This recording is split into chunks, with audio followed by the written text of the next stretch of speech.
The exact moment Nate's fingers closed around Rafael DeSantis' sleeve, every conversation in Ristorante Luminosa died as if someone had severed the building's oxygen supply. The child's hand trembled against imported Italian wool, small enough that his entire palm barely covered the width of the fabric, yet the grip carried desperation that froze 23 armed men in various states of reaching for weapons they couldn't use. Rafael's dinner companion, a property developer negotiating waterfront construction permits, stopped mid-sentence with his wine glass suspended halfway to his lips, face draining of color, as he calculated how proximity to a child disrupting the city's most dangerous man might affect his survival prospects. The corner table occupied prime position with sightlines to every entrance, exit, and potential threat vector in the establishment. The restaurant's interior communicated wealth through deliberate understatement rather than vulgar display. Its exposed brick walls holding paintings acquired from estates whose owners had needed to liquidate assets quickly and quietly.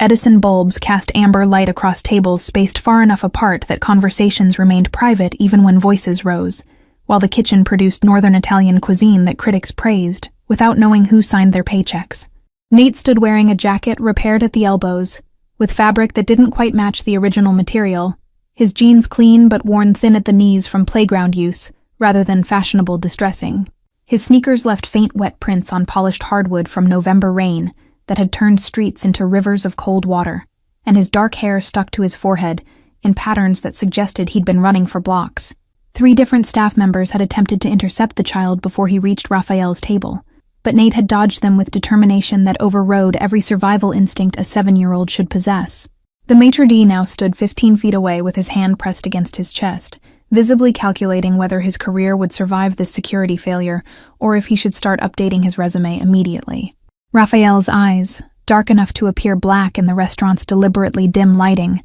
fixed on the child with attention that had made experienced criminals confess to crimes they hadn't committed just to escape that gaze. His posture remained relaxed against leather upholstery custom-made in Florence, but everyone who knew him recognized the stillness that preceded decisions with permanent consequences and irreversible outcomes. The words tumbled from Nate's mouth in a rush that suggested he'd been rehearsing them during his entire journey to this moment, his voice high and clear in the oppressive silence that had consumed the dining room. "Your men hurt my mom all day," he said, the accusation delivered with childhood directness that didn't understand diplomatic phrasing or strategic omission of uncomfortable truths. At surrounding tables, conversations resumed in forced normalcy that fooled no one. Diners suddenly finding their osso buco or pappardelle absolutely fascinating while their peripheral vision remained locked on the unfolding drama. 2 women in designer dresses leaned toward each other with expressions of concern that would have seemed maternal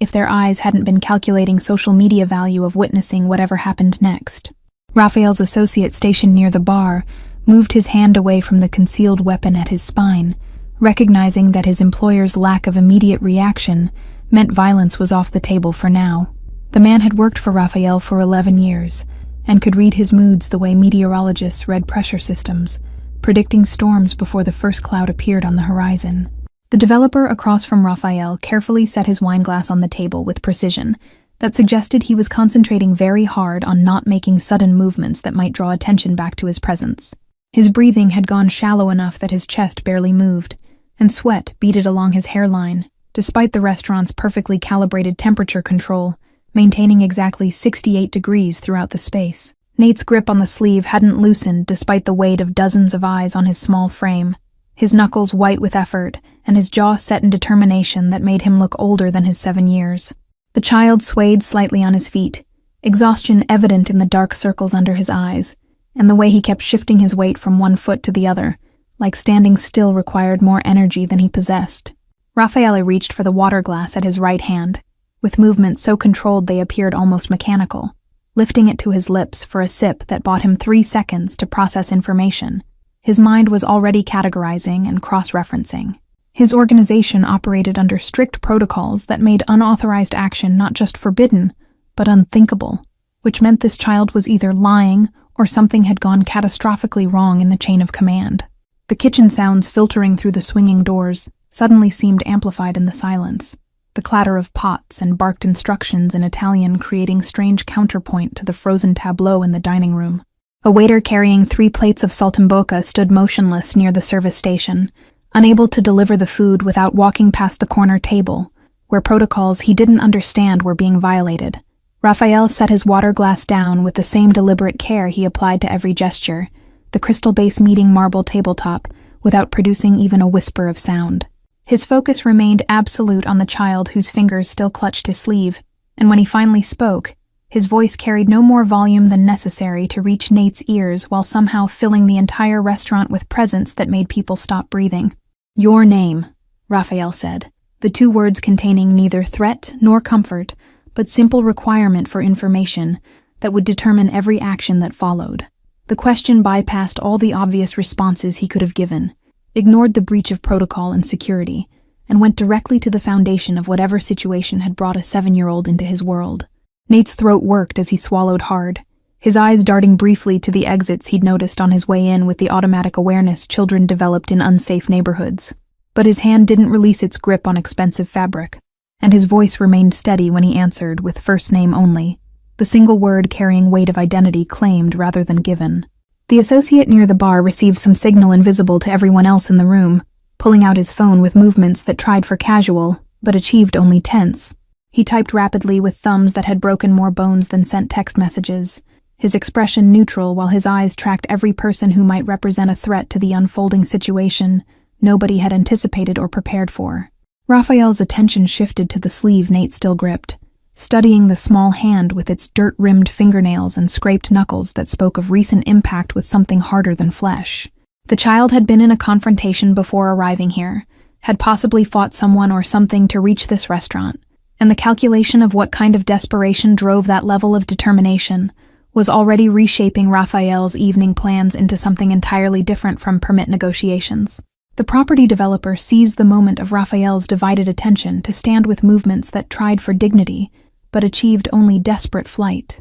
mumbling something about early meetings and family obligations, while his eyes begged for permission to disappear. Raphael dismissed him with a gesture so slight it barely qualified as acknowledgement, his focus already returned to Nate before the man had taken 3 steps toward the exit. "They came to our building this afternoon," Nate said, the words emerging in careful sequence as if he'd been organizing them in his mind throughout his journey to this moment. The child's free hand gestured vaguely toward what might have been east or northeast, indicating distance he'd traveled on foot through neighborhoods that grew progressively more dangerous, as darkness fell and temperature dropped toward freezing. The men wore uniforms that looked official enough to fool residents who didn't examine details too closely, Nate continued, his voice taking on the precise quality children developed when reciting important information they'd been told to memorize. Badge numbers were visible on their chests, and Nate rattled off 3 sequences of digits without hesitation or doubt. The numbers burned into his memory, with the clarity that came from understanding they might be the only weapon he possessed. "They knocked on our door around 2 o'clock when Mom was trying to sleep before her night shift at the hospital," Nate explained, his narrative gaining momentum as he worked through events he'd clearly replayed in his mind repeatedly. The child described how his mother had answered in her scrubs, because she'd fallen asleep in them after her morning shift ended, too exhausted to change before collapsing onto their second-hand couch. The uniformed men had demanded payment for protection services his mother never requested and certainly couldn't afford, their voices loud enough that neighbors had cracked their doors to witness the confrontation before quickly retreating to the safety of their own apartments. Nate's description included specific details about the lead man's scarred knuckles, and the way the second man kept touching a bulge under his jacket that might have been a weapon, or might have been intimidation theater. His mother had tried explaining she was a nurse working double shifts to keep their apartment, and had no money for additional expenses she hadn't budgeted for or agreed to accept. The men had laughed at her explanation, the sound sharp and cruel in the narrow hallway that smelled like boiled cabbage and industrial cleaning solution, telling her that financial planning wasn't their concern, and payment was mandatory regardless of personal circumstances. "They stayed for hours," Nate said, his voice dropping lower as he described how the men had positioned themselves in their small living room, sitting on furniture purchased from thrift stores, and making comments about the lack of anything valuable worth taking. His mother had remained standing the entire time, refusing to sit while they occupied her space, her spine straight despite exhaustion that made her hands tremble. The men had gone through their kitchen cabinets looking for cash his mother might have hidden, opening boxes of generic cereal and bargain pasta with theatrical thoroughness that made clear they enjoyed the invasion more than they cared about finding money. They'd commented on the contents with mockery that cut deeper than threats, observing that people who could only afford store-brand food should probably reconsider their priorities. Nate described watching from his bedroom doorway as his mother had maintained composure that must have cost her everything, answering questions with steady voice while her fingers twisted the hem of her scrub top into patterns of wrinkles that would need ironing before her next shift. The child had memorized every detail of the men's appearance from his observation point, cataloging information with the survival instinct children developed in environments where adults couldn't always protect them. When his mother had finally convinced the men she genuinely possessed no cash in the apartment, they'd written an amount on a piece of paper and told her they'd return in 1 week, expecting full payment plus interest for making them waste their afternoon. The figure they'd demanded represented more than 2 weeks of her salary, an impossible sum that had made her face go pale beneath the exhaustion bruises under her eyes. After the men left, Nate had watched his mother sink onto the couch with her face in her hands, her shoulders shaking with silent crying that lasted exactly 90 seconds before she'd straightened and started preparing for her night shift, as if nothing had happened. But Nate had seen the way her hands trembled while she tied her shoes, the way she'd checked the locks on their door 3 times before leaving. That's when Nate had made his decision, waiting until his mother left for the hospital, before putting on his repaired jacket and heading out into November cold, with determination that overrode his fear. He'd walked 17 blocks through neighborhoods where children his age shouldn't travel alone, following directions he'd overheard when the men had mentioned reporting back to someone at Ristorante Luminosa. The child had dodged 2 different groups of teenagers who'd eyed him with interest that might have been predatory, or might have been curious concern about why someone so young was alone after dark. He'd kept moving with purpose that made him seem like he belonged wherever he was walking, a psychological trick he'd learned from watching how delivery people moved through their building without being questioned. 3 times Nate had gotten lost and needed to backtrack, using landmarks he'd memorized from the single time his mother had taken him on a bus trip to the nice part of the city for a free museum day. The rain had started during his 4th mile, cold enough to make his breath visible and his fingers numb inside pockets with holes worn through the lining.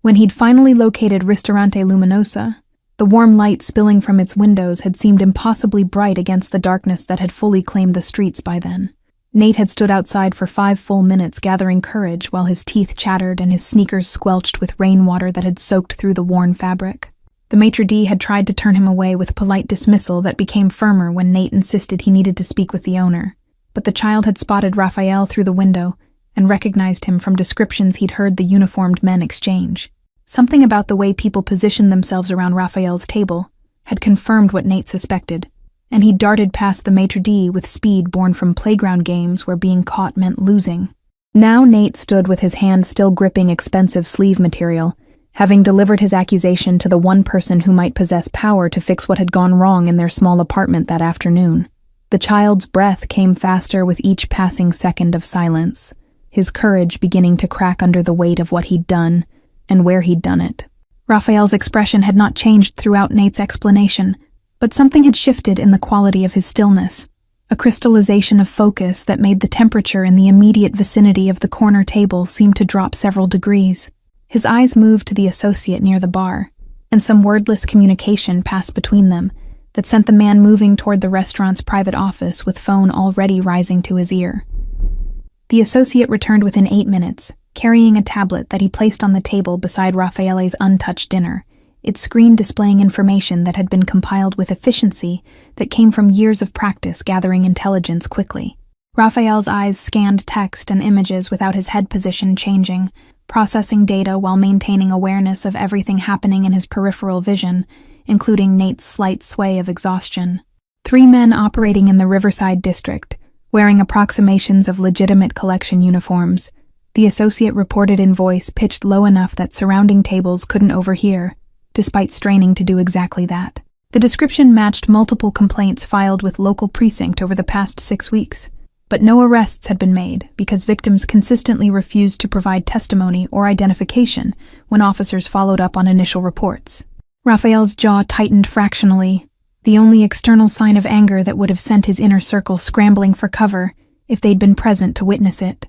Unauthorized operations using his organization's reputation as shield represented the kind of disrespect that couldn't be tolerated without inviting further erosion of the control structure he'd spent 15 years building through strategic violence and calculated mercy applied in precise measures. The badge numbers Nate had memorized didn't match any legitimate law enforcement issue, the associate continued, but they were close enough to fool civilians who wouldn't know to check for specific formatting details that separated real identification from convincing forgery. The uniforms themselves appeared to be surplus police gear purchased from online auction sites that specialized in selling decommissioned official equipment to security companies and film production warehouses. Surveillance footage from 3 buildings in the Riverside district had been acquired through contacts who owed favors and didn't ask questions about why the footage was needed so urgently. The associate swiped through images on the tablet, showing the same 3 men visiting different apartments over the past month, their body language aggressive and their timing strategic,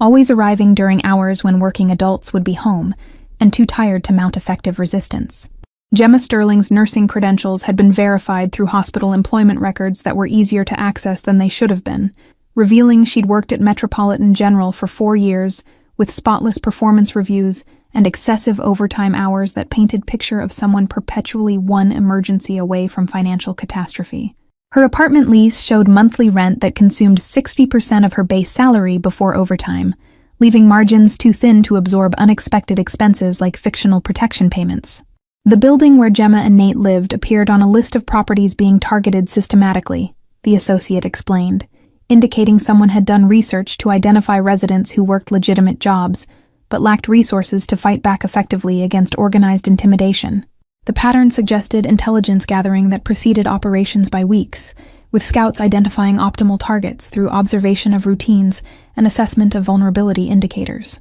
Raphael's organization maintained strict protocols about territorial operations, with designated collectors who wore no uniforms and made no threats because their reputation preceded them into every interaction. Protection payments were rendered voluntarily by businesses that valued the stability his organization provided against less predictable criminal elements, and residential buildings were completely off-limits under rules that had been established decades before Raphael assumed leadership. The 3 men running the unauthorized scheme had no official connection to Raphael's organization based on initial database checks, but they'd clearly studied operational patterns well enough to create convincing imitation that exploited his reputation without his knowledge or permission. This represented calculated theft, not just of money from victims, but of the carefully maintained boundaries that kept Raphael's world separate from civilians who deserved to live without fear of criminal interference. 2 of the 3 men had been identified through facial recognition, cross-referenced with arrest records from neighboring jurisdictions, revealing histories of minor racketeering and protection scheme convictions that had resulted in minimal jail time before they'd apparently relocated and upgraded their operations. The 3rd man remained unidentified in official databases, but building security footage showed he drove a vehicle registered to an address in Queens that was flagged as known associate residence for mid-level criminal operations. Raphael lifted one finger from the table in gesture so minimal it barely qualified as movement, but it sent the associate back toward the office to make additional calls that would set larger machinery in motion. Around the restaurant, the ambient noise level had risen to normal conversational volume, as guests realized they wouldn't witness immediate violence, and returned their attention to meals that were growing cold on expensive china. Nate's grip on Raphael's sleeve had finally loosened during the associate's report, the child's arm dropping to his side as exhaustion overwhelmed the adrenaline that had sustained him through his 17-block journey and confrontation with the most dangerous man in the city. His eyelids drooped with fatigue that 7-year-olds couldn't fight indefinitely regardless of how urgent their mission felt. The maitre d' approached the table with hesitation that made his normally fluid movements awkward and uncertain, his hands clasped before him in posture that begged forgiveness for the security breach that had allowed a child to penetrate defenses designed to prevent exactly this kind of disruption. Raphael ignored him completely, his attention fixed on Nate with focus that had shifted from assessment to decision, calculation complete, and course of action determined. A waiter appeared with menu Raphael hadn't requested, placing it on the table within Nate's line of sight, while maintaining careful distance as if the child might be contagious with some disorder that afflicted people who grabbed mafia bosses without permission. The menu featured dishes with Italian names and English descriptions, prices absent because establishments like this operated on the principle that if you needed to ask cost, you didn't belong in the dining room. Raphael gestured to the chair his dinner companion had vacated, indicating Nate should sit with economy of movement that made the invitation simultaneously welcoming and non-negotiable. The child hesitated for 3 seconds before climbing onto leather upholstery that was probably worth more than every piece of furniture in his apartment combined, his feet dangling several inches above the floor because the chairs had been sized for adults who conducted business over meals that lasted hours.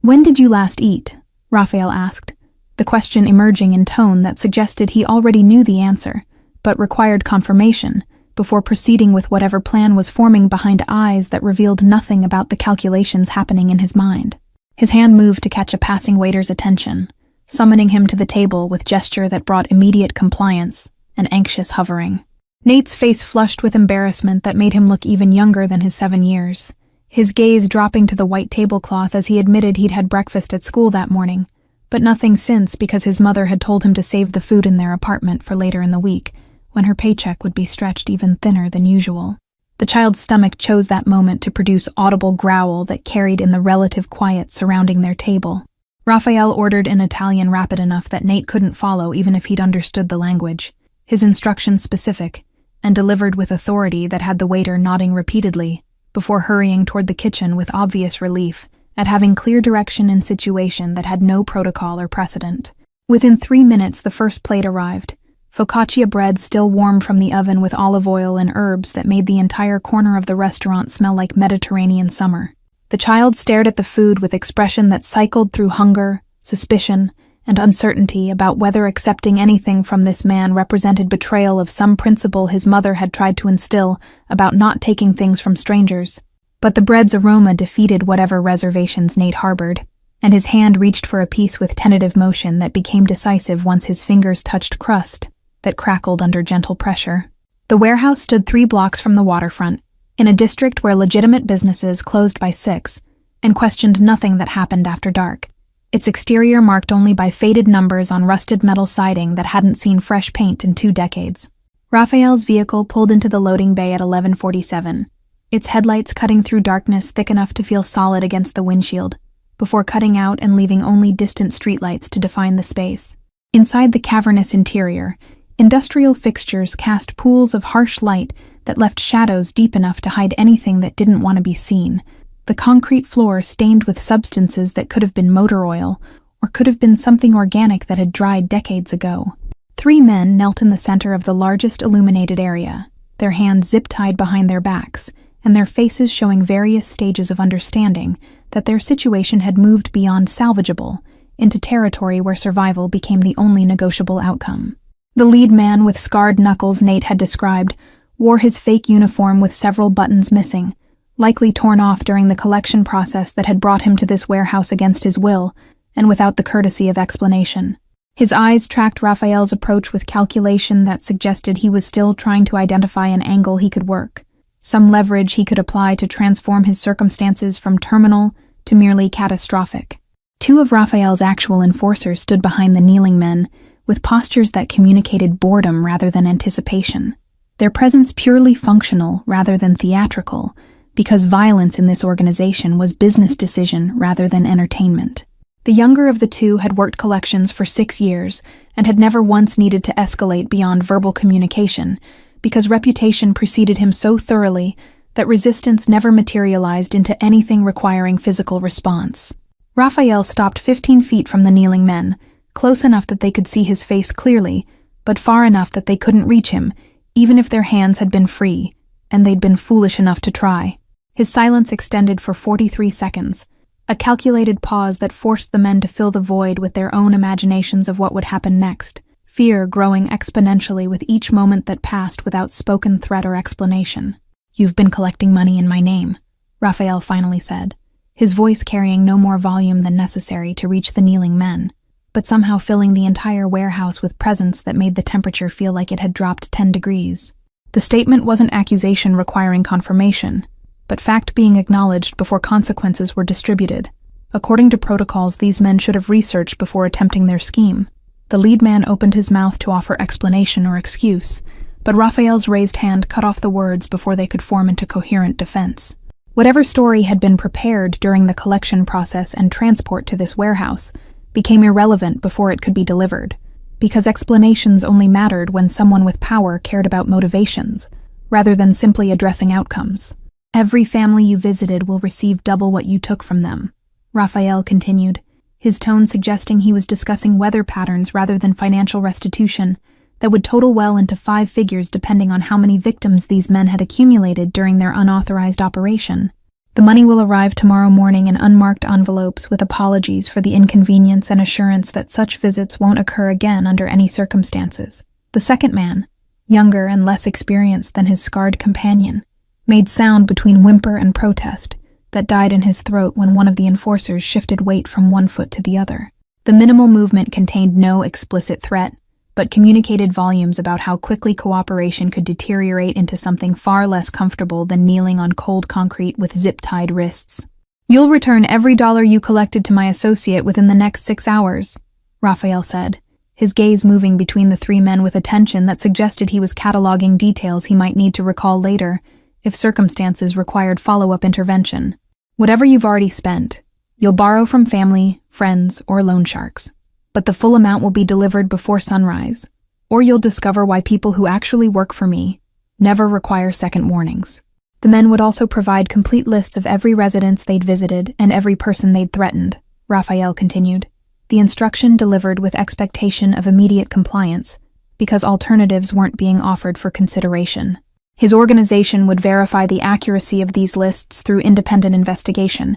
and any omissions would be interpreted as continued disrespect, requiring escalated response that wouldn't include additional opportunities for voluntary cooperation. Furthermore, the 3 men would leave the city by noon tomorrow and wouldn't return for any reason short of terminal medical emergencies requiring specialized treatment unavailable elsewhere. Their families could remain or relocate according to personal preference, but the men themselves had forfeited rights to conduct any business within city limits through actions that had demonstrated catastrophically poor judgment about whose reputation could be borrowed without permission. The fake uniforms would be destroyed immediately, and any documentation suggesting official authority would be surrendered to Raphael's associate before the men left this warehouse in whatever condition their cooperation earned them. Photographs of their faces would be distributed to every criminal organization operating within 100-mile radius, with notation that they were forbidden from employment in any capacity that involved collections, protection,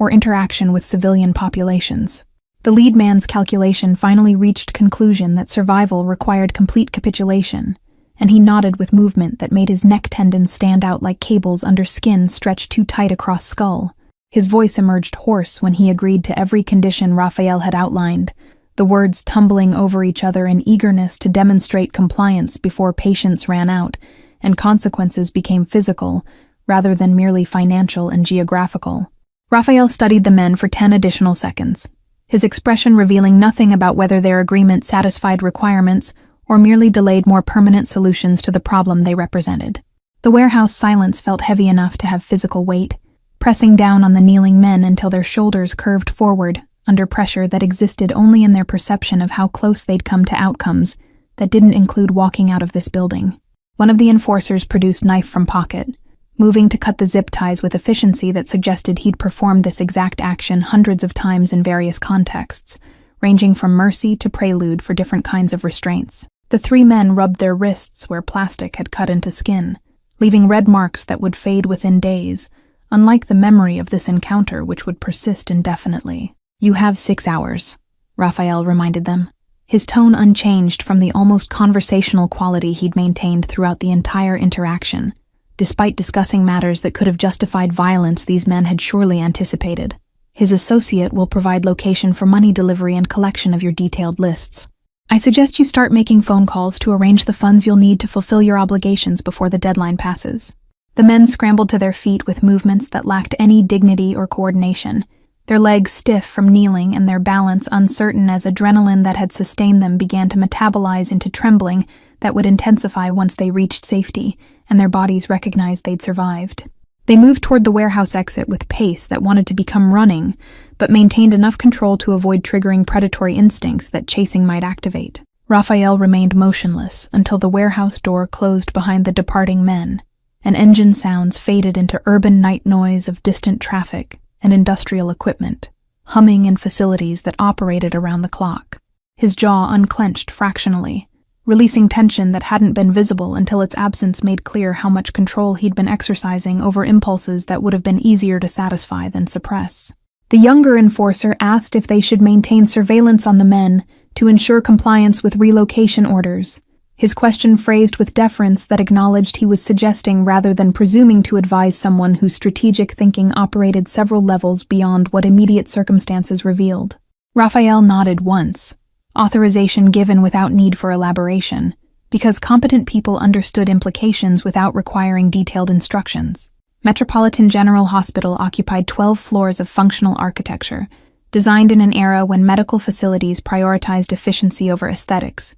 its exterior notable only for emergency entrance lit with red glow, visible for blocks in every direction. Raphael's vehicle stopped in visitor parking, rather than the circular drive where valets collected luxury cars belonging to administrators and surgeons who could afford such services. His choice of entrance deliberate to avoid unnecessary attention from staff who might question his presence. The lobby smelled like industrial disinfectant layered over something organic that no amount of cleaning could completely eliminate, fluorescent lights casting harsh illumination that made everyone look slightly ill, regardless of their actual health status. A directory near the elevator bank listed departments in alphabetical order, and Raphael's eyes found nursing administration on the 4th floor without needing to search through the complete list. He rode the elevator with a tired couple holding hands, and a young man in scrubs who looked like he hadn't slept in 30 hours. The shared space filled with silence broken only by mechanical sounds of cables and pulleys moving the car between floors.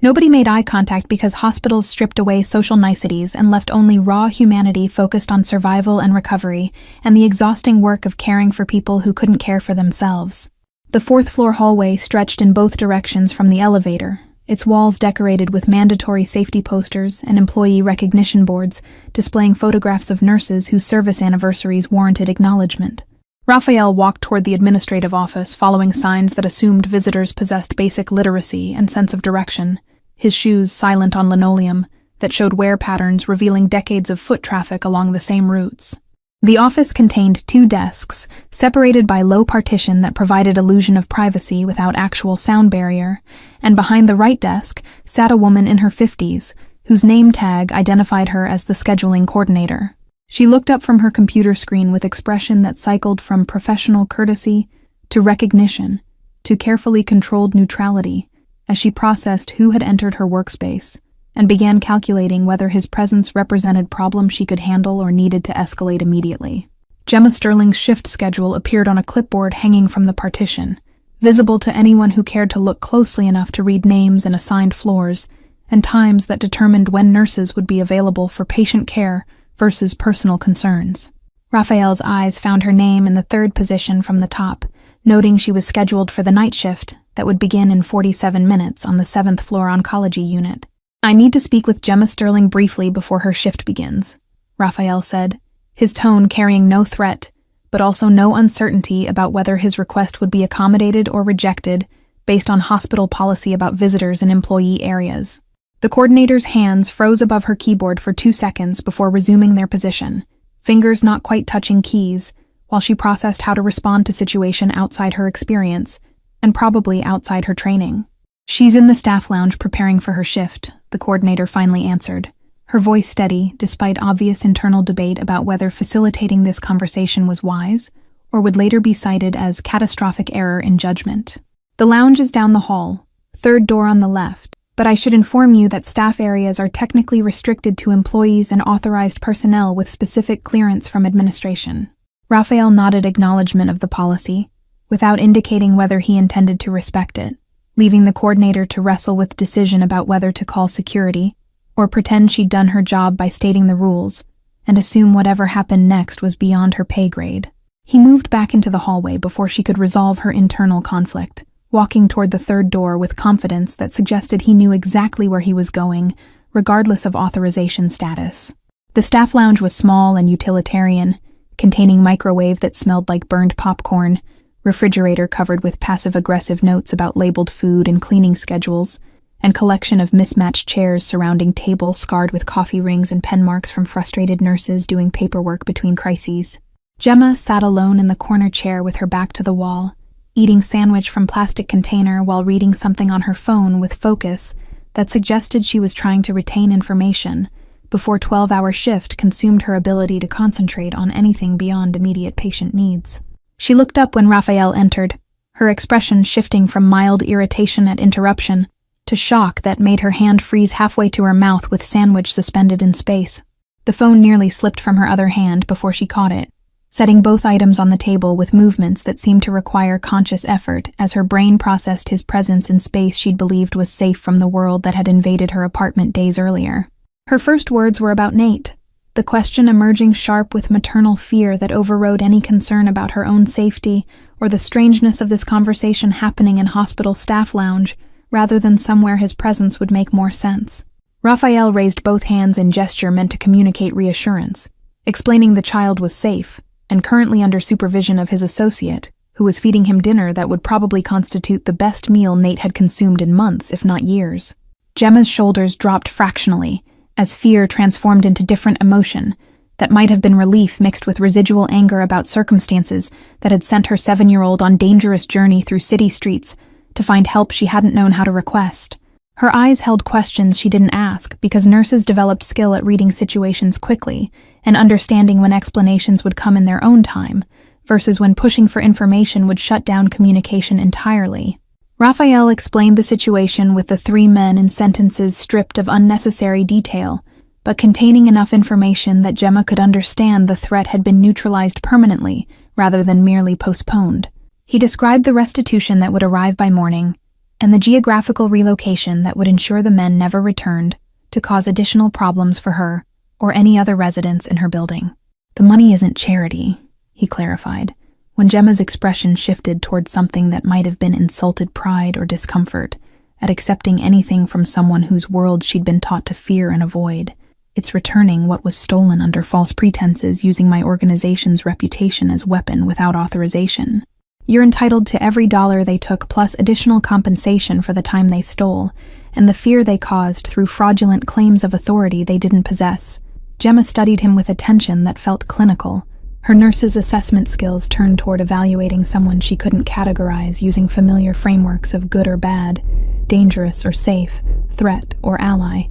Her fingers drummed once against the table surface before going still, a nervous gesture caught and controlled, before it could reveal too much about her internal state of confusion regarding man who'd rescued her son and resolved her problem, but whose business model was built on structure she'd spent her life avoiding. She asked why he'd helped them when Nate was just one child among thousands in the city, who probably needed intervention from adults with power to change circumstances beyond what social services could address. The question emerged without accusation, but with genuine curiosity about motivations that didn't fit patterns she'd learned to recognize in people who operated outside legal boundaries, society established to protect vulnerable populations. "Because children shouldn't have to fight battles their parents can't win," Raphael answered, his response containing no elaboration or justification beyond the simple statement that apparently he considered sufficient explanation. His eyes moved toward the window overlooking parking lot, where his vehicle waited with associate who was presumably still feeding Nate,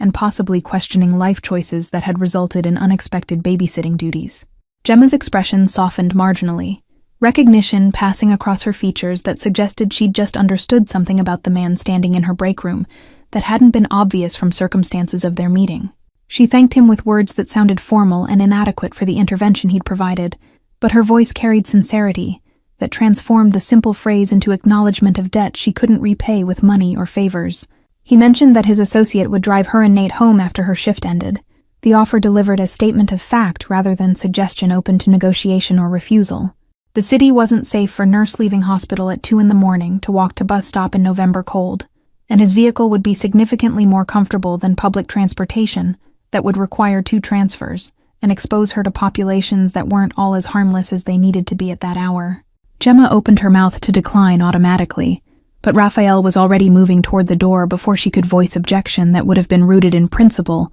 rather than practical consideration of her actual safety. She watched him leave with expression that suggested she was reassessing every assumption she'd held about categories of people, and whether those boundaries were as clear as she'd been taught to believe during sheltered upbringing that hadn't prepared her for complexity of moral choices in a world where good and evil weren't distributed along predictable lines. The first morning after the envelope arrived, Gemma woke at 4:30, despite having nowhere to be until her evening shift, her body rejecting sleep with adrenaline that belonged to crisis already resolved, but hadn't yet received message that emergency had passed. She lay in darkness listening to Nate's breathing from the adjacent room, processing events of the previous days with mind that kept trying to reorganize them into narrative that made sense according to rules she'd always believed governed how the world functioned. The envelope sat on her kitchen counter where she'd left it, after counting the money 3 times, to confirm the amount was real, and not hallucination brought on by exhaustion or wishful thinking.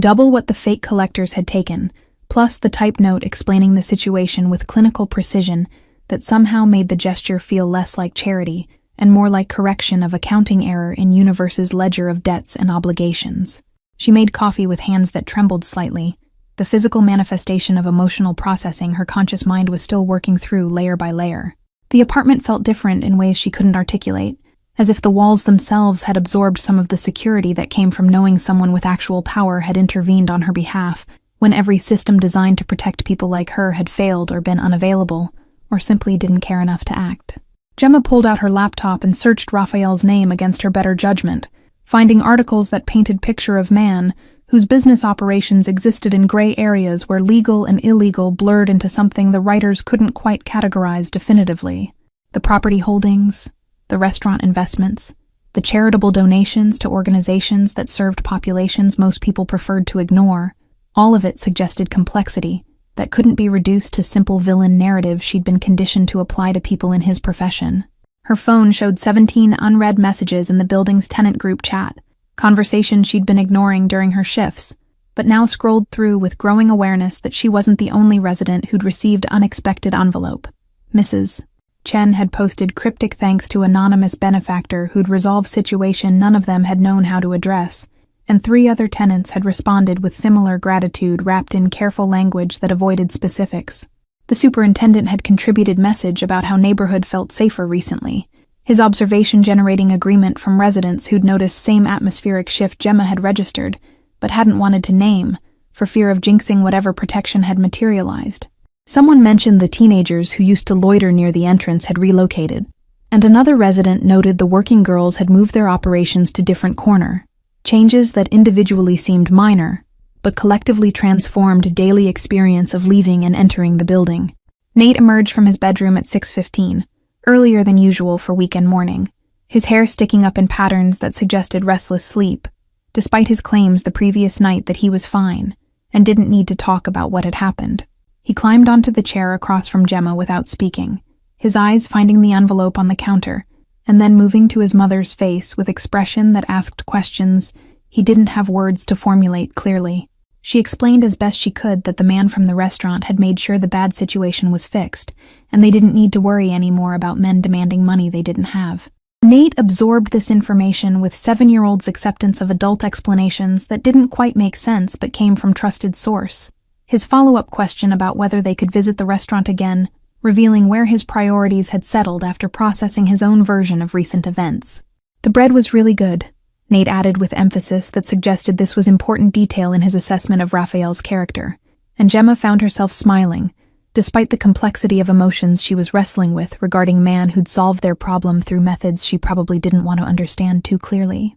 Her son's ability to reduce complicated moral situations to simple questions about kindness and good food felt simultaneously naive and somehow wiser than her own tendency to overcomplicate everything through excessive analysis. They spent Saturday morning in careful normalcy, Gemma making pancakes while Nate worked on homework he'd neglected during the week's disruptions, both of them performing routine that felt precious, precisely because it had been threatened by circumstances beyond their control. The apartment's familiar sounds, the traffic noise from the street, the neighbor's television through thin walls, all of it created symphony of ordinary life that Gemma had never fully appreciated until facing possibility of losing it. Around 10:30, her phone buzzed with message from unknown number, and Gemma's stomach flipped before she even opened it, because somehow she knew who it was before confirmation appeared on screen. Simple question asking if she and Nate were okay, the words carrying more weight than their surface simplicity suggested, because they represented continued attention from someone who had no obligation to maintain concern beyond resolution of immediate crisis. She typed response 3 times before settling on honest thank you that acknowledged both the question and the larger intervention it represented, her fingers hovering over send button while she debated whether responding would encourage continued contact. She wasn't sure she wanted, despite definitely wanting it in ways that confused her. The message sent before she could overthink further, and his reply came within 2 minutes, single word good that somehow contained more warmth than longer message would have conveyed. Nate's school had called Friday afternoon while she'd been sleeping, the principal's voice on the message asking her to schedule conference to discuss incident where Nate had apparently told his classmates about confronting dangerous man in restaurant to save his mother. The teacher was concerned about whether the story represented truth requiring intervention, or fantasy suggesting processing problems, and could Gemma please call back to clarify the situation and coordinate appropriate response. Gemma returned the call during Nate's cartoon time, explaining carefully edited version of events that included enough truth to satisfy the school's concerns, while omitting details that would trigger mandatory reporting requirements or generate questions she couldn't answer without revealing more than was wise. The principal had accepted her explanation with relief evident in her voice, clearly preferring resolution that didn't require involving authorities or social services in situation that sounded complicated, but appeared to be adequately addressed. Monday morning brought Nate's return to school with backpack that felt heavier than usual, despite containing same books and supplies he always carried, the weight existing in his awareness of story he'd tell when classmates inevitably asked about the adventure he'd mentioned Friday. Gemma had coached him on what details to share and which to keep private, her instructions delivered with seriousness that made Nate understand this wasn't normal parental concern, but something more important requiring his cooperation and discretion. She walked him to the building entrance instead of watching from the apartment window like usual, her need to see him safely inside overriding her normal morning routine that prioritized efficiency over sentiment. Nate had hugged her with unexpected fierceness before running to join his friends, and Gemma stood watching until he disappeared into the building, her chest tight with emotion she couldn't fully name but recognized as some combination of relief and residual fear and gratitude that her son was safe and unharmed by circumstances that could have ended very differently. Her shift that evening brought unexpected visit from hospital administrator, who stopped by the oncology floor ostensibly to check on patient care quality, but spent more time asking about Gemma's well-being, with specificity that suggested he knew more about her recent situation than she'd shared with anyone at work. His attention felt simultaneously intrusive and oddly comforting, recognition that somehow information had traveled through channels she didn't understand to reach people with authority to ensure her employment remained secure despite any disruptions her personal life might have caused. The nurse manager pulled her aside during break, with expression that combined concern and curiosity, asking directly if everything was okay at home because several staff members had noticed she seemed distracted lately. Gemma deflected with partial truths about resolved housing issue and stress that was diminishing now that the problem had been addressed. Her explanations vague enough to discourage follow-up questions, while specific enough to satisfy immediate concern about her ability to perform job duties safely. Her co-workers treated her differently in ways so subtle she might have imagined them, except the pattern was consistent enough to suggest something had changed in how they perceived her position within the hospital's social hierarchy. The charge nurse, who usually ignored her suggestions, suddenly solicited her opinion on patient care decisions, and the resident who'd been dismissive of nursing input now listened when she raised concerns about medication orders that seemed potentially dangerous. Wednesday brought discovery that her car, which had been making concerning noises for 3 weeks, had been serviced overnight while parked in her building's lot. A note on the windshield explaining the mechanic had been in the area and noticed the issue, and hoped she didn't mind that he'd taken care of the problem. The invoice was marked paid in full with no indication of who had arranged the repair, but Gemma knew exactly whose attention had extended to details she hadn't mentioned needing help with, because she'd trained herself not to ask for assistance she couldn't repay. The realization that Raphael was monitoring aspects of her life closely enough to identify problems before she requested help should have felt invasive or controlling, but instead created strange sense of security she'd never experienced even during her marriage to Nate's father, who'd been too absorbed in his own struggles to notice when she was drowning. The attention felt like being seen in ways she'd forgotten were possible, and processing that feeling required acknowledging desires for partnership she'd convinced herself she'd outgrown after her divorce finalized, and she'd committed to independence as permanent state rather than temporary necessity. Thursday evening brought second envelope, thinner than the first, and containing only handwritten note on expensive stationery that probably cost more than her weekly grocery budget. The message was brief, explaining that the building's landlord had been encouraged to address deferred maintenance issues that had been making residents' lives unnecessarily difficult, and improvements would begin the following week, starting with heating system that barely functioned and plumbing that regularly backed up into ground floor apartments. Gemma sat with the note for 20 minutes, reading the few sentences repeatedly while trying to understand what kind of man solved problems for people he barely knew and expected nothing in return except perhaps acknowledgement that he'd acted. The gesture went beyond restitution for the fake collector's harassment, extending into territory that looked like genuine care for her well-being, and by extension the well-being of everyone in her building who suffered from landlord's negligence. The week concluded with Gemma standing at her apartment window Friday night, watching street below where life continued in patterns that looked unchanged from external perspective, but felt fundamentally different to her in ways she couldn't fully articulate. The security she felt wasn't about absence of danger, which still existed throughout the city in forms both random and targeted, but about knowledge that someone was paying attention and had demonstrated willingness to intervene when intervention could prevent suffering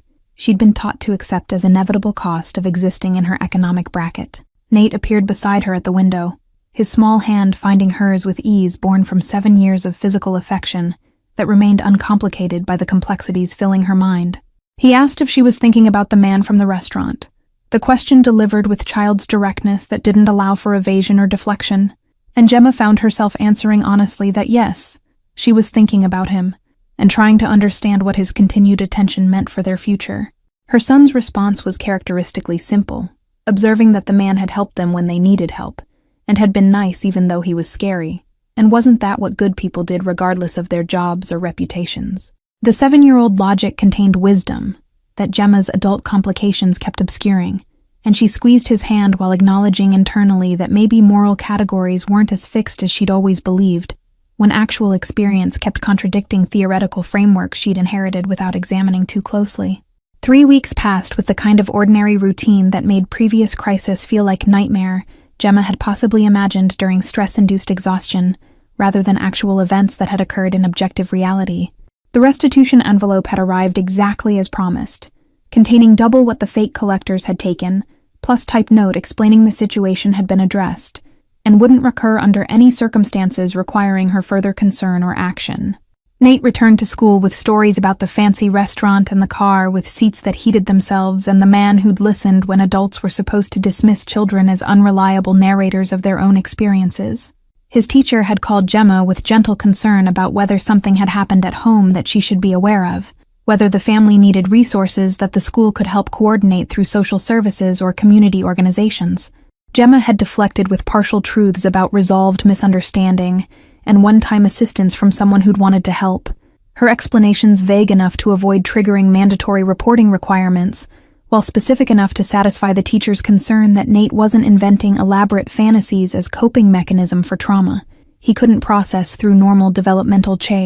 NILs available to 7-year-olds. The building's elderly superintendent had mentioned that several other residents had received similar envelopes, his observation delivered with raised eyebrow and meaningful pause that invited explanation Gemma didn't provide. She'd simply nodded and changed subject to the leaking pipe in her bathroom that needed attention before water damage became an expensive problem neither she nor the landlord wanted to address through insurance claims and contractor negotiations. Her bank balance showed cushion she hadn't possessed in the 4 years since she'd moved to the city for nursing position that paid marginally better than rural hospital where she'd trained, but required cost of living adjustments that consumed any financial advantage the salary increase should have provided. She paid down credit card debt that had accumulated from medical emergency the previous winter, when Nate had needed antibiotics that weren't covered by her insurance formulary, and she'd chosen medicine over groceries for a week. The neighborhood felt different in ways Gemma couldn't articulate without sounding paranoid or delusional, but street-level changes were observable if she paid attention during her walks to and from bus stops.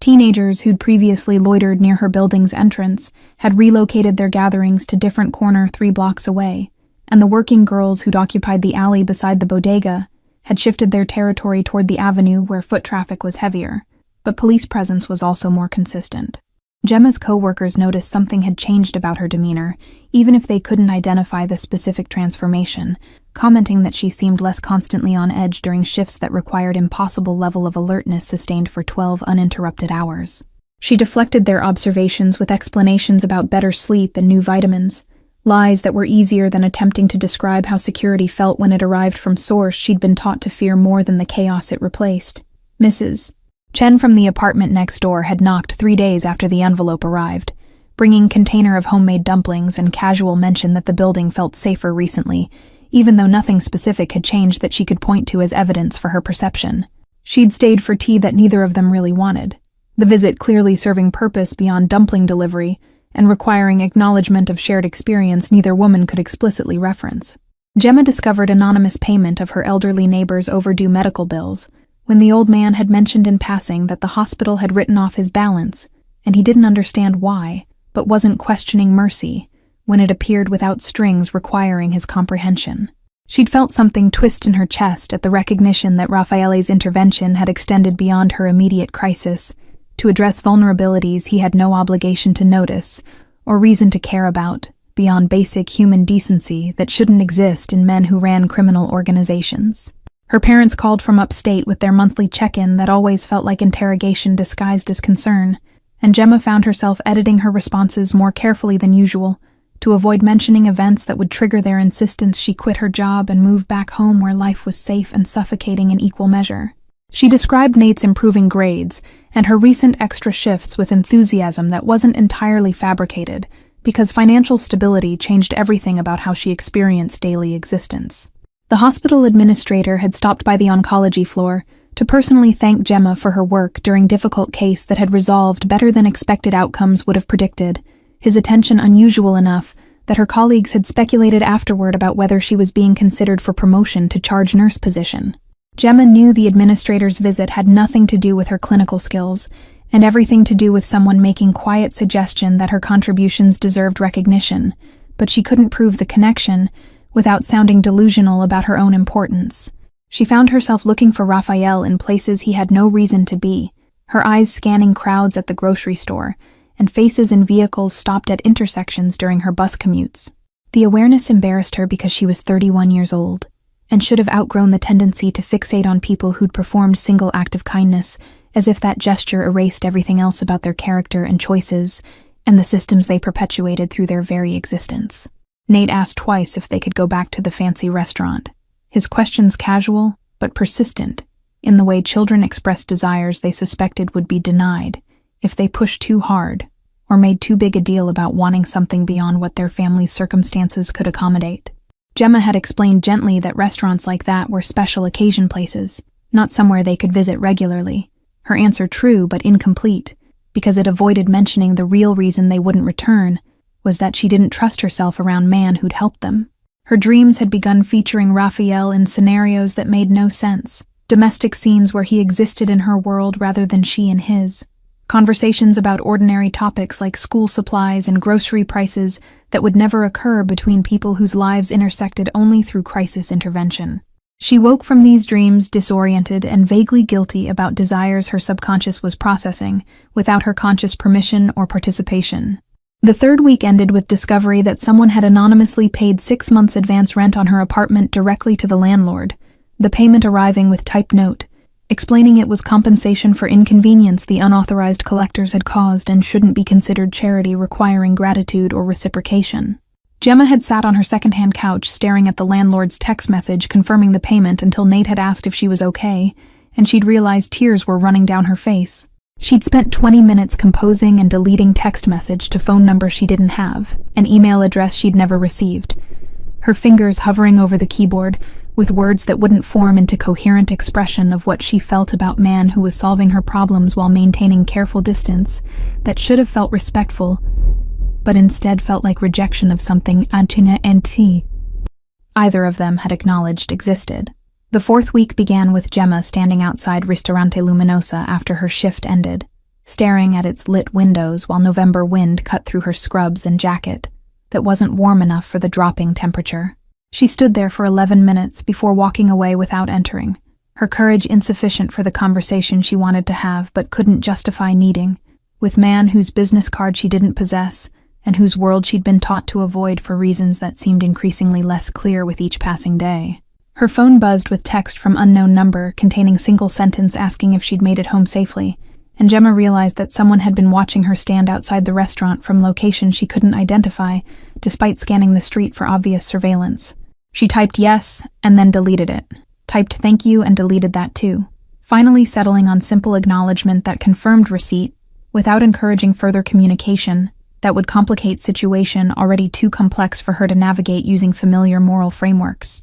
The unknown number responded with a single word goodnight that somehow contained more intimacy than longer message would have conveyed, and Gemma saved the number to her contacts with names she'd probably never use to actually initiate conversation, but wanted to preserve in case future circumstances required direct communication. She fell asleep with phone still clutched in her hand, her apartment warm and secure, in ways that had nothing to do with the working radiator, and everything to do with knowledge that someone was paying attention to her safety from distance, that felt simultaneously comforting and devastating. The elementary school occupied a block in a neighborhood that existed in perpetual state between gentrification and decay, its playground equipment showing rust, despite recent attempts to paint over deterioration with bright colors that fooled nobody. Raphael's vehicle idled 3 spaces down from the main entrance, where parents gathered in clusters defined by income brackets, visible through clothing choices and vehicle quality, the social stratification of American childhood education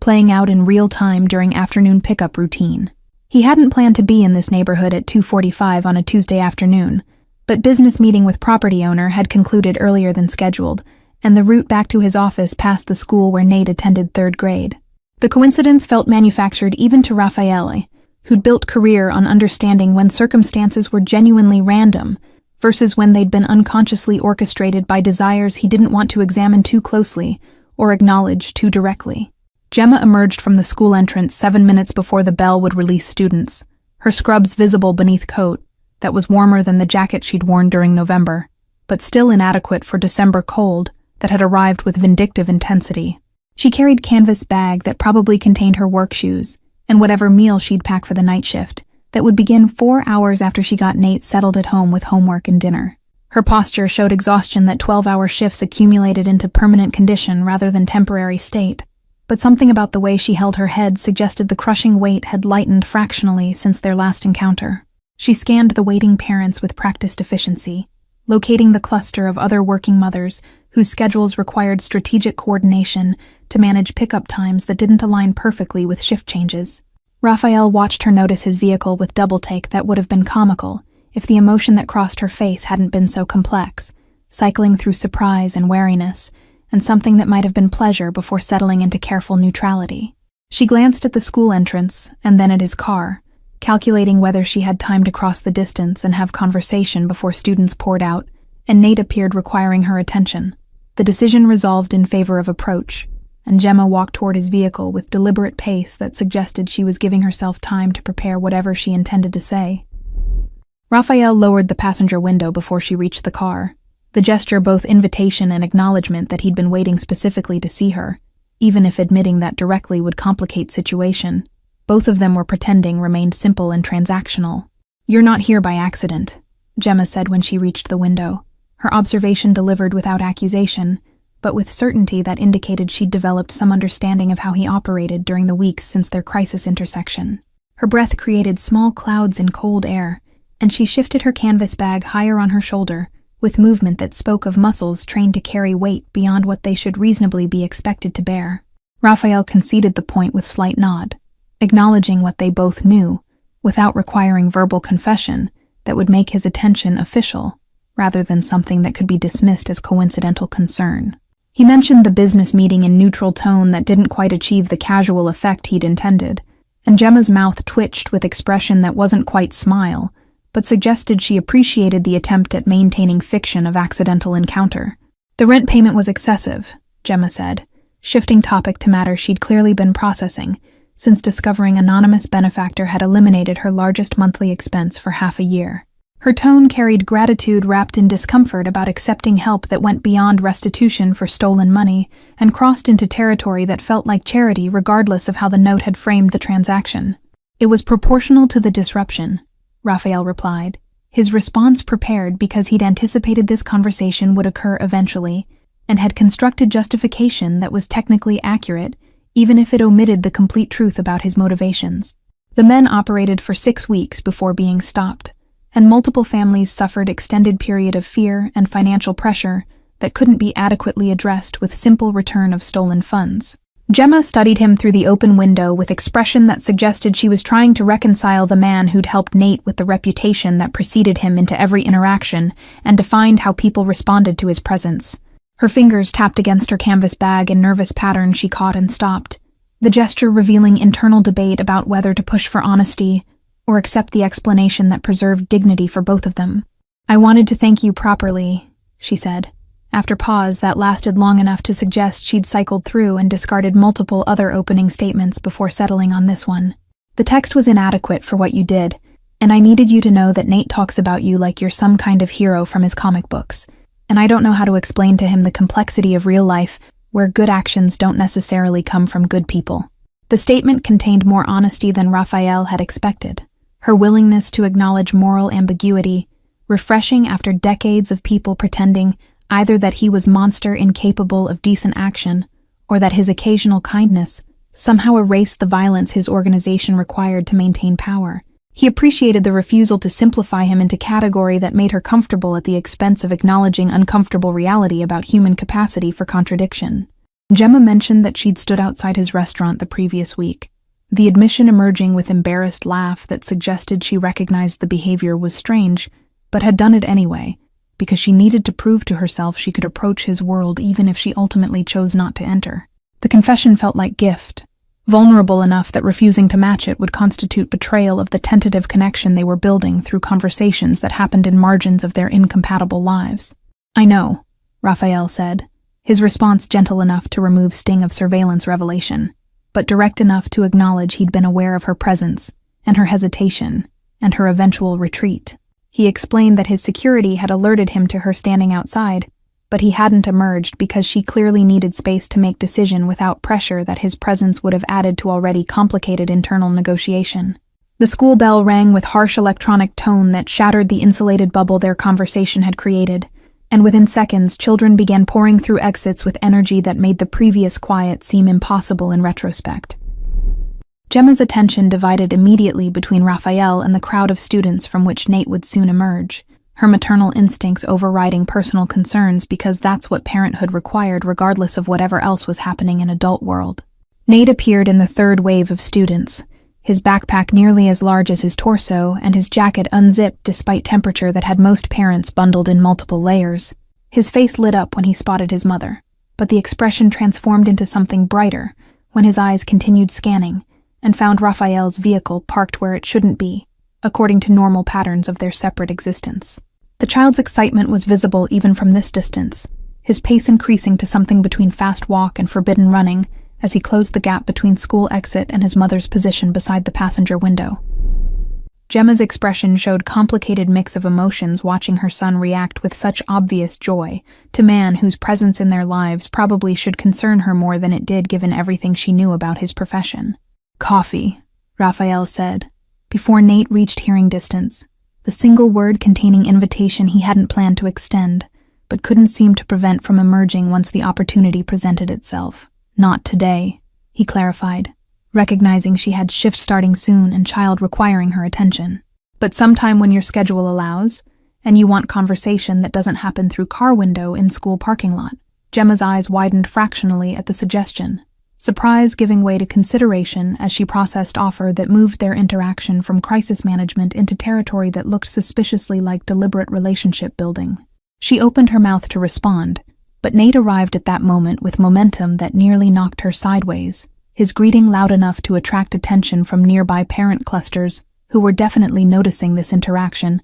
and would definitely discuss it after pickup concluded. The child's enthusiasm for seeing Raphael again was unfiltered by adult awareness of social complexity, and he immediately began asking questions about the restaurant and whether the bread was still as good, and if maybe they could visit again sometime. Gemma's hand on his shoulder applied gentle pressure that communicated need for volume control and social awareness, but her expression showed resignation to the fact that her son had formed attachment that wouldn't be easily redirected or dismissed. Raphael answered Nate's questions with patience that surprised Gemma based on everything she'd assumed about men in his position and their tolerance for children's unstructured enthusiasm. He offered that perhaps they could arrange visit when his mother's schedule permitted, the suggestion phrased to give Gemma veto power, while acknowledging Nate's desire for continuation of connection that had formed during crisis and persisted beyond its resolution. "Saturday afternoon," Gemma heard herself say, the words emerging before she'd fully processed the decision to accept invitation that represented step toward something she couldn't name, but couldn't seem to resist, despite all the rational objections her mind generated. "I have Saturday afternoon free before my night shift, and Nate has been asking about that bread for weeks, so maybe we could stop by if the offer's genuine and not just polite suggestion you're hoping we won't actually accept." Raphael's expression shifted almost imperceptibly, satisfaction flickering across his features before being replaced by careful neutrality that suggested he'd won something, but was experienced enough not to celebrate victory too obviously. He confirmed 3 o'clock would work perfectly, the specific time indicating he was already rearranging his schedule to ensure he'd be present, rather than leaving their visit to chance of coincidental timing that had brought them together today. Saturday arrived with unexpected sunshine that made December feel temporarily less hostile, temperature climbing high enough that Gemma could wear lighter coat without risking hypothermia during the walk from bus stop to restaurant. Nate had been awake since dawn with excitement that made breakfast impossible, and concentration on morning cartoons completely futile, his energy requiring multiple redirections to prevent him from wearing himself out before afternoon appointment arrived. They took the bus rather than accepting Raphael's offer of car service, Gemma's pride requiring that they arrive under their own power even if the journey took 90 minutes longer, and involved 2 transfers through neighborhoods that made her hyper-aware of her surroundings. Nate pressed his face against the window during the ride, narrating observations about buildings and people with running commentary that made other passengers smile despite themselves. Ristorante Luminosa looked different in afternoon light, less intimidating than it had during Nate's evening crisis visit, and more like establishment that regular people might enter for special occasions. The lunch rush had concluded, leaving dining room about 1/3 full with patrons who lingered over coffee and dessert, their conversations creating ambient noise that felt welcoming rather than oppressive like the silence of Nate's first visit. The maitre d' recognized them immediately, despite having no logical reason to remember one child among hundreds who must pass through his awareness during any given month, his greeting warm, and his escort to the same corner table Raphael had occupied during their first encounter, executed with efficiency, that suggested specific instructions had been provided about their expected arrival. The table had been set for 3 with attention to detail that included child-sized water glass and silverware positioned at Nate's place setting. Raphael rose when they approached, the gesture old-fashioned and unexpectedly courteous coming from man whose reputation suggested he dictated terms rather than observing social niceties designed to make others comfortable. He wore dark jeans and sweater rather than suit, the casual attire making him look younger and somehow more accessible despite his eyes maintaining the same alertness that had been present during their previous encounters. Nate slid into his chair with barely contained excitement, his eyes already scanning the menu that had appeared on the table as if by magic, though more likely through signal between Raphael and hovering waitstaff. The child's enthusiasm was infectious enough that Gemma felt some of her defensive tension easing, her shoulders dropping from the position they'd occupied since she'd made the decision to accept this invitation despite all her reservations. The bread arrived within minutes, still warm from the oven, and accompanied by olive oil that probably cost more per ounce than Gemma's grocery budget allowed for entire meals. Nate's face when he tasted the first piece showed pure joy uncomplicated by awareness of cost or social implications, and watching her son experience simple pleasure made Gemma's throat tight with emotions she didn't want to examine too closely. Conversation started awkwardly, because none of them had script for this situation that existed somewhere between gratitude visit and social engagement that might be evolving into something neither adult wanted to name. Raphael asked about Nate's school with genuine interest, that suggested he actually cared about the answer, rather than making polite small talk, and the child responded with detailed explanation of his favorite subjects and ongoing struggle with multiplication tables that his teacher insisted were important for future math success. Gemma found herself relaxing incrementally as the meal progressed through courses she hadn't ordered, but kept appearing with perfect timing and elegant presentation. The food was extraordinary, each dish demonstrating why critics praised this establishment even if they didn't know who owned it, but more remarkable was watching Raphael interact with Nate without condescension or impatience that many adults displayed toward children's circuitous storytelling style. The conversation shifted to Gemma's work when Nate finished his pasta, and became absorbed in dessert that involved chocolate in more forms than she'd realized were possible to combine in single dish. Raphael asked about oncology nursing with questions specific enough to indicate he'd either researched the specialty or knew someone who'd experienced cancer treatment, and understood the emotional toll the work extracted from people who chose to care for dying patients. She talked about her patients more than she'd intended, the words emerging in rush that suggested she'd been holding them in for lack of audience, who would understand without needing extensive explanation or offering platitudes about how hard her job must be. Raphael listened with focus that made her feel heard, in a way that was becoming addictive, his attention complete, and his responses indicating he understood the difference between sympathy and empathy.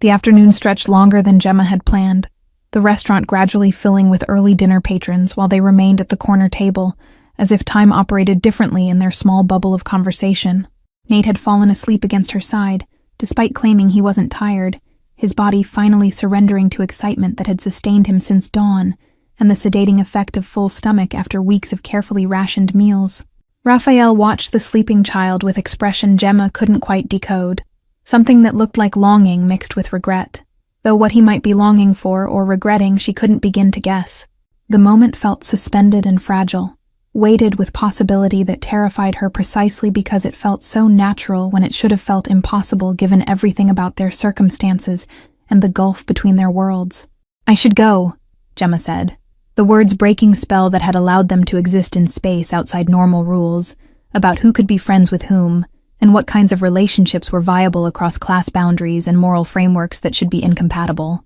She needed to get Nate home and herself to the hospital for shift that would anchor her in familiar reality, where attraction to dangerous men was recognized as problem to avoid rather than situation to explore. Raphael didn't argue or try to extend the afternoon further, understanding seemingly that pushing would destroy whatever was building between them more effectively than respecting her need to retreat and process before proceeding further. He arranged for his driver to take them home despite Gemma's protest, his insistence gentle but absolute because he wouldn't allow them to navigate buses and transfers with sleeping child when simple solution was available. The car ride passed in silence, comfortable enough that Gemma didn't feel pressure to fill it with unnecessary conversation. Nate stirring only when they pulled up outside their building, and cool air from open door reached him through his drowsy haze. Raphael had remained at the restaurant, his absence somehow more present than his physical proximity had been, and Gemma carried her sleeping son upstairs with muscles that burned from his growing weight, but heart that felt lighter than it had in years.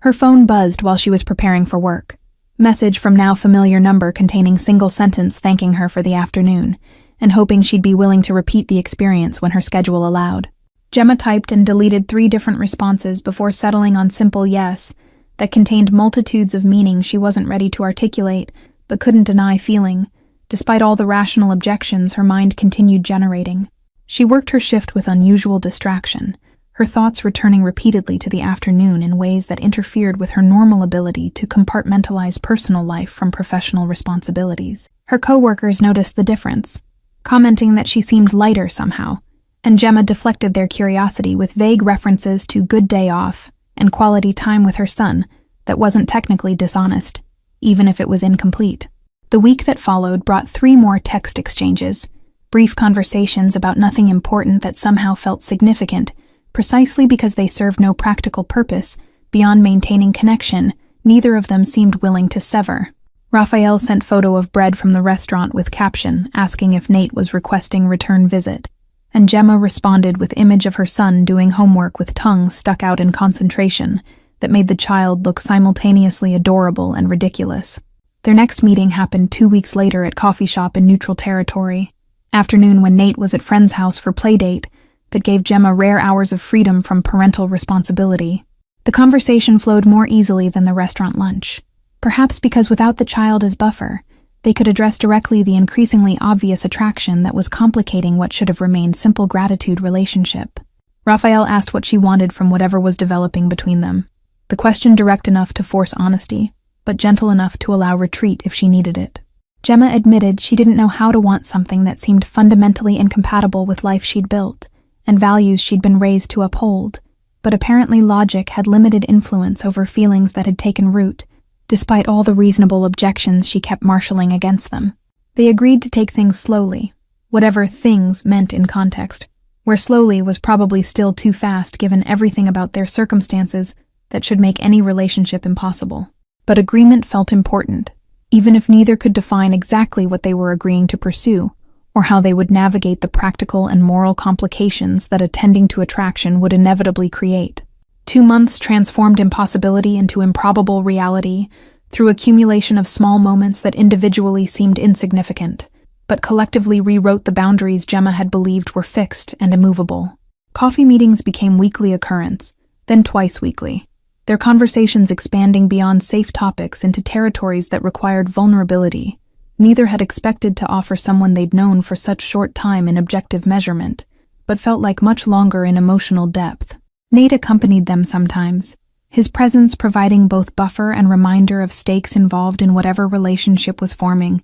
between two adults whose lives had no logical intersection point. The child had absorbed Raphael into his world with uncomplicated acceptance that made the adult's careful navigation of complications seem almost silly. Nate's framework for categorizing people based on whether they were kind, rather than what they did for living that might complicate simple moral judgments. Raphael had begun appearing at unexpected moments, not in the stalker-adjacent way that would have triggered Gemma's carefully cultivated alarm systems, but in coincidences that felt engineered, but were offered with enough plausible deniability that she could accept them without feeling manipulated. He was at the grocery store when her car broke down in the parking lot, at the hospital cafeteria, when she took her break during particularly difficult shift, at Nate's school fundraiser, because apparently he'd made anonymous donation large enough to warrant invitation to the event. The careful distance they'd maintained began eroding through touches that lingered fractionally longer than necessary, eye contact that stretched past comfortable into charged territory that made Gemma's stomach flip,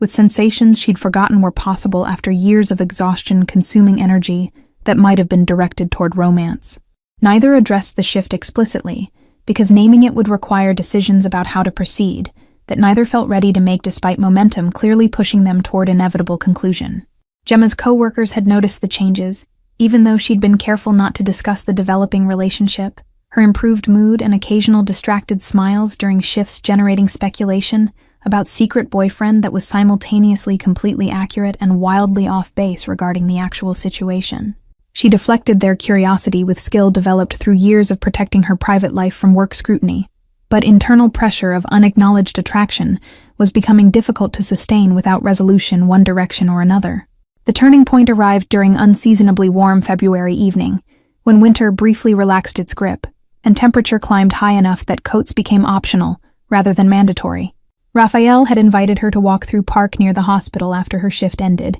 and Gemma had agreed despite exhaustion that normally would have sent her directly home to collapse into sleep before Nate woke for school. The park was nearly empty at 11 at night, its paths lit by lamps that created pools of amber light separated by stretches of darkness that felt intimate rather than threatening. They walked in silence initially, the quiet comfortable enough that conversation felt optional rather than required to fill awkward void, and Gemma found herself hyper-aware of the space between them that kept shrinking incrementally with each step. Raphael stopped at bench overlooking pond, where ducks slept with heads tucked under wings, waiting until Gemma sat before joining her, with careful distance that respected boundaries that were becoming increasingly theoretical rather than actual barriers. He asked if she'd thought about what she wanted from situation that had evolved far beyond the gratitude relationship that had initially brought them together, his question gentle but requiring answer that couldn't be deflected or postponed indefinitely. Gemma admitted she'd thought about little else during the hours between their meetings, her brain cycling through all the reasons pursuing relationship with him was terrible idea, while her heart consistently overruled logical objections, with feelings she couldn't rationalize away through force of will. She explained her fear that getting involved with someone from his world would eventually require compromises she couldn't make, without betraying fundamental aspects of who she'd built herself to be through years of deliberate choices. But she also acknowledged the impossibility of ignoring attraction that had deepened through 2 months of conversations revealing person behind reputation, man capable of kindness that contradicted everything she'd been taught about people who operated outside legal boundaries, society established. Raphael listened without interruption, while she worked through tangled thoughts, giving her space to articulate confusion without rushing her toward conclusion that would resolve his uncertainty at cost of her processing time. He offered his own admission that relationship with her felt equally impossible from his perspective. The vulnerability required to care about someone outside his world representing security risk he'd spent years eliminating from his operational protocols. But apparently wisdom and discipline had limited influence over feelings that had developed, despite all the rational objections his experience had trained him to prioritize above emotional considerations that could become liabilities. The acknowledgement that they both felt the same complicated mix of attraction and impossibility created shift in the conversation, tension that had been building for weeks, finally finding release in honesty that made further pretense seem unnecessary. Gemma turned toward him on the bench, finding his eyes already focused on her with intensity that made her breath catch somewhere between lungs and throat. The kiss happened with inevitability that suggested it had been waiting for them to stop resisting long enough to allow it. Raphael's hand rising to cup her face with gentleness that contradicted the violence she knew those hands were capable of delivering when circumstances required. The contact was brief, almost chaste compared to what movies suggested kisses between adults should involve, but intensity behind it communicated volumes about desires that had been carefully controlled until this moment of permission. When they separated, Gemma felt simultaneously relieved and terrified about line they'd just crossed that transformed theoretical attraction into actual relationship, requiring navigation of complications they'd been avoiding through careful distance. Raphael's thumb traced her cheekbone with touch, so light she almost questioned whether she'd imagined it, his eyes searching hers for confirmation that she didn't regret the decision to stop pretending their connection could remain platonic indefinitely. She didn't regret it, despite all the ways she probably should, and that realization felt simultaneously liberating and concerning, because it suggested her moral framework was more flexible than she'd believed when flexibility was theoretical, rather than applied to specific situation involving specific person who'd helped her son. They sat in continued silence after the kiss, processing implications of what had just occurred and what it would mean for carefully structured lives that were about to become significantly more complicated. Raphael walked her to the hospital parking lot where his driver waited to transport her home, propriety requiring they maintain certain appearances even as they acknowledged crossing into romantic territory that made such propriety seem almost quaint. He kissed her again at the car with less hesitation, but equal gentleness, his goodnight containing promise of continuation rather than closure of evening's vulnerability. Gemma rode home in state of emotional vertigo, her exhaustion forgotten in the flood of sensations and thoughts, demanding processing that would probably consume most of her supposedly restful sleep hours. She checked on Nate when she arrived, finding him deeply asleep with comic book open across his chest, and small smile suggesting pleasant dreams about heroes and adventures that simplified morality in ways adult life stubbornly refused to accommodate. The following weeks established new pattern where they no longer pretended to maintain purely platonic connection, their public interactions still carefully controlled but private moments, allowing expression of attraction that had been building since significantly earlier than either had been willing to admit.